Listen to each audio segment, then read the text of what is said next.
दोस्तों मध्य प्रदेश में अतिथि शिक्षक की ऑनलाइन आवेदन भरना शुरू हो चुके हैं और इसकी लास्ट डेट है 10 जून 2022, यानी कि 10 जून तक आपको इसका आवेदन पत्र भरना है और 11 जून इसकी लास्ट डेट है वेरिफिकेशन की, यानी कि आपको वेरिफिकेशन भी करवाना है 11 जून तक। तो आज की इस वीडियो में यहाँ पर इसके फॉर्म को ऑनलाइन करने की पूरी प्रोसेस बताने वाला हूँ, क्या क्या डॉक्यूमेंट्स की आपको यहाँ पर जरूरत पड़ेगी, पूरी जानकारी आपको वीडियो में मिलेगी और साथ में यहाँ पर कैसे आपको अपनी डिटेल्स को फिल करना है, कैसे इसका वेरिफिकेशन वगैरह होगा, इसकी भी जानकारी इस वीडियो में आपको बता दूंगा।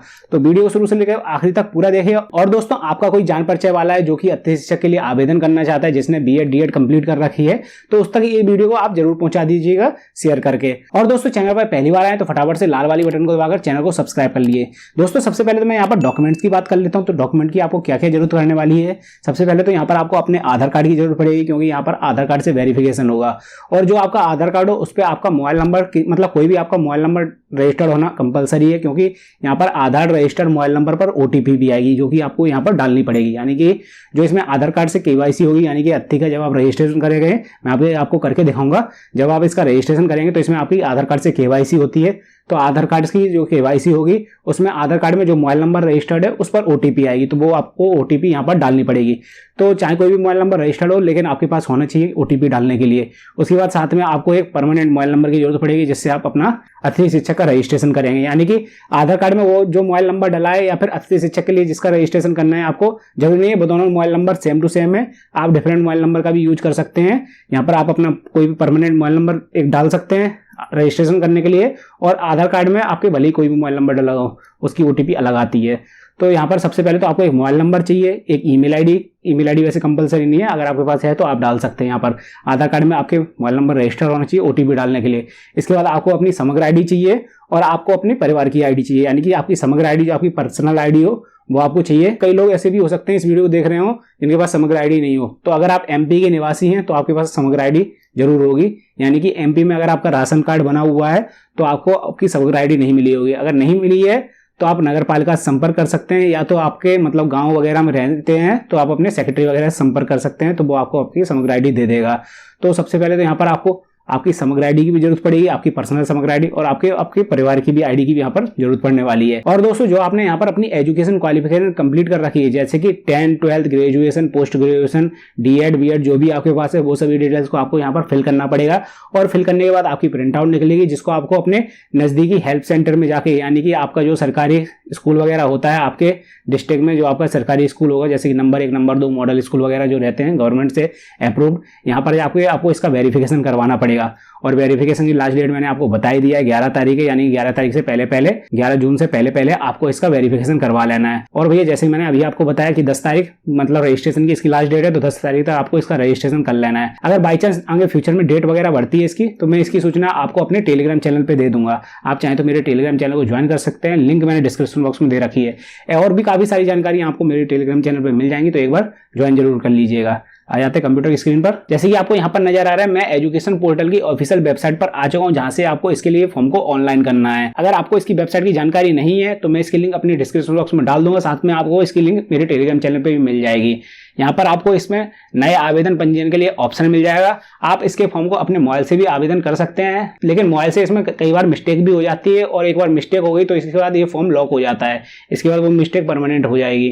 तो इस वजह से आप इसके फॉर्म को PC से फिल करिएगा, या फिर कोई बड़ी स्क्रीन से ही फिल करिएगा, या फिर चाहे तो आप इसके फॉर्म को ऑनलाइन फिल करवा सकते हैं। अब हमें इसका नया आवेदन करना है। यहाँ पर आपको नया आवेदन करने के लिए, पंजीयन करने के लिए यहाँ पर क्लिक करें, ये वाला ऑप्शन दिख रहा होगा, इस पर आपको क्लिक कर देना है। यहाँ पर सबसे पहले तो आपको मोबाइल नंबर डालना पड़ेगा। तो जरूरी नहीं है जो आपके पास आधार कार्ड में मोबाइल नंबर डाला है वही आप मोबाइल नंबर डालें, जो आपके पास मोबाइल नंबर परमानेंट रहता हो उस मोबाइल नंबर को आपको यहाँ पर डालना है। मैंने यहाँ पर मोबाइल नंबर डाल दिया है, और नीचे जो कि कैप्चा लिख कर आ रहा था, यानी कि सिक्योरिटी कोड यहाँ पर लिख कर आ रहा था, वही सिक्योरिटी कोड को हमने यहाँ पर डाल दिया है। जनरेट OTP पर हमें क्लिक कर देना है। अब हमारे मोबाइल नंबर पर OTP पहुंचा दी गई है इनके थ्रू। कभी कभार OTP थोड़ी बहुत देर से आती है। अगर OTP नहीं आती है तो यहाँ पर रीसेंड OTP का कोई भी ऑप्शन नहीं आता है, आपको दोबारा से बैक करके यहाँ पर OTP मोबाइल नंबर डाल के, यानी कि दोबारा से इसी प्रोसेस को करके आपको OTP भेजनी पड़ेगी अगर OTP नहीं आती है। वैसे OTP आ जाती है, थोड़ी बहुत लेट वाली आ सकती है, लेकिन आ जाती है। तो मेरे मोबाइल नंबर पर OTP आ चुकी है। मैंने यहाँ पर OTP डालने के बाद वेरीफाई OTP पर क्लिक कर दे रहा हूँ। इसके बाद यहाँ पर आपको डालनी है अपनी समग्र ID, यानी कि जो आपकी पर्सनल ID वो आपको डालनी है। इसके बाद यहाँ पर दोबारा से पर्सनल ID डाल के, यानी कि अपनी समग्र ID डाल के कंफर्म करना है। इसके बाद पूरी फैमिली की ID इस वाले कॉलम में आ जाएगी। यहाँ पर दोबारा से आपको फैमिली ID डाल के कंफर्म करना पड़ेगा। नीचे ये वाला जो कैप्चा लिख कर आ रहा है, इस वाले बॉक्स में इस कैप्चा को डालना है। और इसके बाद आपको इनिशियल आधार ई-केवाईसी वाले ऑप्शन पर क्लिक करना पड़ेगा। फटाफट से भर लेते हैं इसको भी। और हाँ दोस्तों, अगर आपने समग्र आईडी वाले कॉलम में अपनी फैमिली आईडी डाल दी तो यहाँ पर आईडी रॉन्ग बताता रहेगा। जैसे कि मैं यहाँ पर कोई भी आईडी डाल देता हूँ और मैंने यहाँ पर फैमिली आईडी डाल दी है और यहाँ पर ऐसा कुछ मैसेज आपके सामने नजर आएगा, तो आपको समग्र आईडी वाले कॉलम में अपनी समग्र आईडी डालनी है और फैमिली वाले कॉलम में आपको अपनी फैमिली आईडी ही डालनी है। अब आपके सामने कुछ इस तरीके का ऑप्शन आएगा। अगर आपके सामने ये वाला ऑप्शन नहीं आता है तो समझ लो आपकी ई-केवाईसी पहले से, यानी कि आपकी समग्र आईडी पहले से आधार कार्ड से लिंक है, तो आपके सामने ये वाला ऑप्शन नहीं आएगा। अगर ये वाला आपके सामने ऑप्शन आ रहा है तो आगे की प्रोसेस मैं आपको बता रहा हूं। अगर नहीं आ रहा है तो भी मतलब थोड़ी बहुत ये वाली प्रोसेस आपके सामने नहीं आएगी। उसके बाद जो मैं इस वीडियो में आगे बताऊंगा वहां से आपको ये प्रोसेस शुरू करनी है।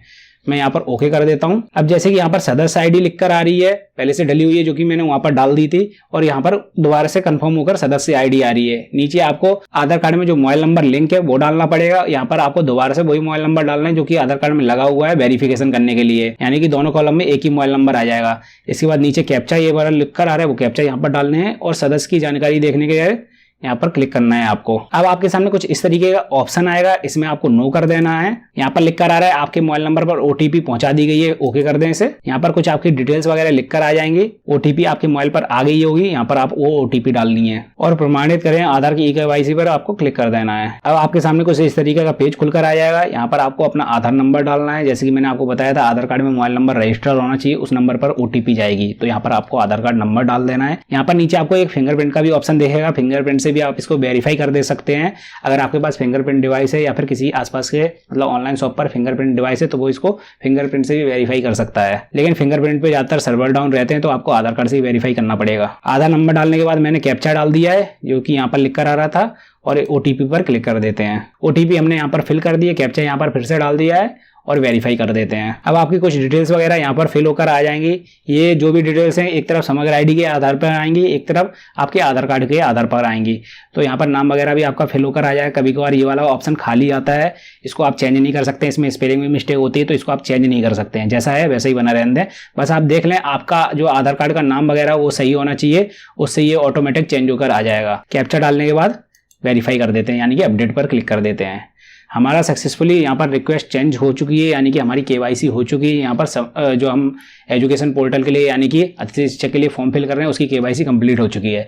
अब हम वापस से यहाँ पर अतिथि शिक्षक वाले पोर्टल पर आ चुके हैं। यहाँ पर आपकी डिटेल्स वगैरह फिल होकर आ जाएंगी। मैरिटल स्टेटस आपको यहाँ पर सेलेक्ट करना है, आप मैरिड हैं या फिर अनमैरिड हैं। जाति वगैरह आपकी फिल होकर आ जाएगी। यहाँ पर आपके पिताजी का नाम फिल होकर आ जाएगा। कभी कभार ये वाला ऑप्शन ब्लैंक आता है, यहाँ पर कुछ भी लिख कर नहीं आता है तो इसको आप चेंज वगैरह नहीं कर सकते हैं। यहाँ पर मैंने माता का नाम फिल कर दिया, ईमेल आईडी डाल दी है। अब मुझे अपने एड्रेस की डिस्ट्रिक्ट वगैरह सेलेक्ट करनी है, ब्लॉक सेलेक्ट करना है। नीचे यहाँ पर एड्रेस वगैरह फिल होकर आ जाएगा ऑटोमेटिक। आप चाहें तो इसको चेंज कर सकते हैं यहाँ पर क्लिक करके, यानी कि कोई भी डिटेल को आप यहाँ पर मिटा सकते हैं और फिर बढ़ा सकते हैं।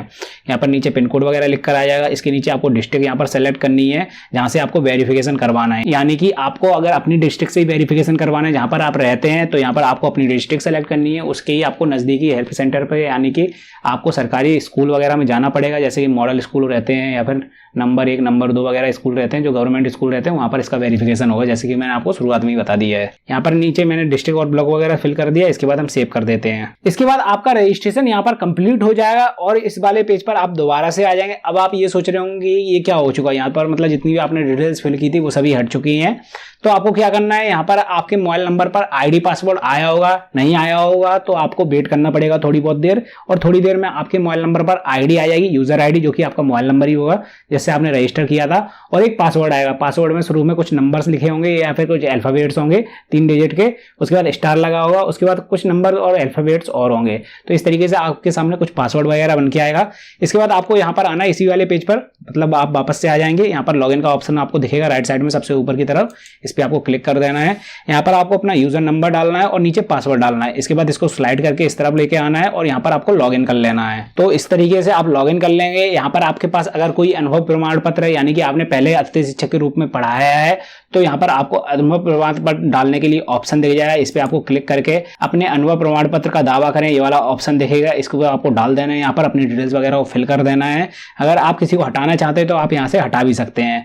इसके बाद आपको अपनी एजुकेशन क्वालिफिकेशन डालने के लिए लिए यहाँ पर अपडेट एजुकेशन क्वालिफिकेशन का ऑप्शन दिखेगा, इस पे आना है, अपडेट क्वालिफिकेशन वाले ऑप्शन पर क्लिक कर देना है। यहाँ पर आपको अपनी सभी एजुकेशन डिटेल्स को फिल करना पड़ेगा, जैसे कि मैंने यहाँ पर फिल कर दी है, 10th की डिटेल्स को फिल कर दिया है। यहाँ पर एक एक करके सभी ऑप्शन आपको मिलने लगेंगे, रोल नंबर वगैरह आपको डालना है, टोटल में से कितने नंबर आपके आए हैं वो डालना है, और यहाँ पर आपको प्लस वाले ऑप्शन पर क्लिक करना है, यानी कि आपको किसी डिटेल को ऐड करना है तो यहाँ पर आपको प्लस वाले ऑप्शन पर क्लिक करना पड़ेगा, एक ऑप्शन और बढ़ जाएगा। अगर किसी ऑप्शन को आपको हटाना है वहाँ पर आप क्रॉस कर सकते हैं, मतलब गलत आपने फिल कर दिया तो आपसे आप हटा भी सकते हैं। अगर आपने मतलब कोई डिटेल वगैरह मिस्टेक कर दी, यहाँ से आप चेंज वगैरह भी कर सकते हैं। यहाँ पर काफ़ी सारे ऑप्शन आपको नजर आएंगे हर ऑप्शन के अंदर, तो आपको सभी यहाँ पर एक एक करके ऑप्शन सेलेक्ट करने पड़ेंगे और अपनी डिटेल्स को फिल करने के बाद यहाँ पर update my education qualification details वाले ऑप्शन पर क्लिक करना पड़ेगा और इसको अपडेट कर देना है। इसके बाद आपको इसकी प्रिंट आउट निकालनी है। प्रिंट आउट निकालने के लिए आपको यहाँ पर प्रिंट एप्लीकेशन का ऑप्शन दिखेगा, इस पे आपको आना है और प्रिंट एप्लीकेशन वाले ऑप्शन पर क्लिक कर देना है। अब इस वाले पेज की आपको प्रिंट आउट निकाल लेनी है, जिसमें आपकी सभी डिटेल्स वगैरह फिल होंगी। फिर इसके साथ में सभी आपको ओरिजिनल डॉक्यूमेंट, मतलब इसकी प्रिंट आउट के साथ में सभी आपको ओरिजिनल डॉक्यूमेंट और साथ में सभी डॉक्यूमेंट्स की फोटो कॉपी, यानी कि आपके आधार कार्ड की कॉपी और आपकी जितनी भी एजुकेशन क्वालिफिकेशन जो भी आपने यहाँ पर डिटेल्स को फिल किया है उनकी कॉपी, समग्र आईडी वगैरह की कॉपी, यानी कि सबकी फोटो कॉपी ले जाकर आपको वेरिफिकेशन करवाने जाना है।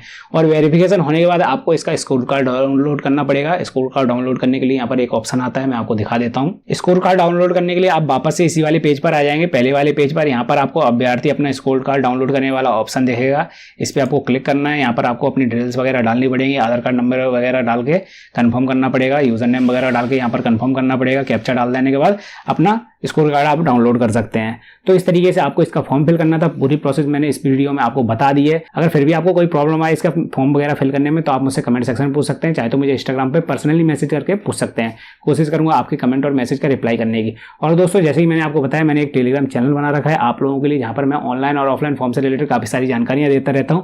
तो आप मेरे टेलीग्राम चैनल को ज्वाइन कर सकते हैं, लिंक मैंने डिस्क्रिप्शन बॉक्स में डाल रखी है। साथ में मेरे इस चैनल को सब्सक्राइब करना ना भूलिएगा।